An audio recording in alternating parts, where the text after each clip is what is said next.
Ministro Negócio Estrangeiro na Cooperação, a delegação visita Museu Nacional no Silver Pagoda, Camboja.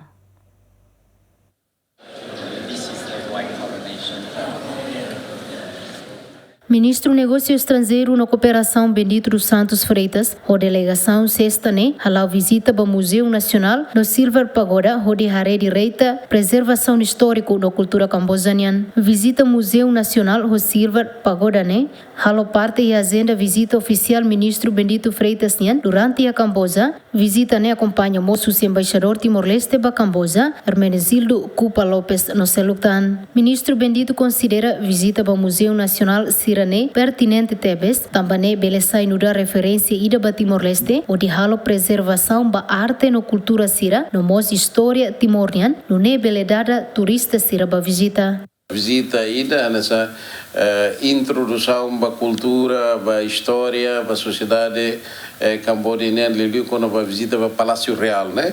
Palácio Real, né? Bem que itahareca aqui hanaba iha documentos históricos iha quando a história né vê que rai cambodiana depois de história ser livrai ser o único mais histórias barak ser na crença ligado ao budismo no nosso hinduísmo né vê que contribui para ser no desenvolvimento no dar cidadão né e informa com a livro papel real né vê que na livrai nem história não nem tradição e na depois estamos visita com o museu né Museu Nacional Cambodiano e também com a artes que culturas sira na beque na valiu esculturas sira be e na ba hanesan histórico na beque tina nara como música na ba e tá no inca tá referência da que livro teve na beque sira hahu e vela saímos a relação com referência da para baitania para futuro e teve lá no preservação baitania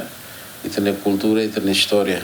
Visita Nemos no dar introdução à preservação patrimônio cultural, história na sociedade cambojaniana e a Palácio Real no Museu Nacional. Também ihaneba preservamos documento histórico com a luta no mos sirania fia religião a nessa religião budismo no hinduísmo nebe bele contribui para desenvolvimento cidadão siraniano. Bem-vinda Simenes, Yemen.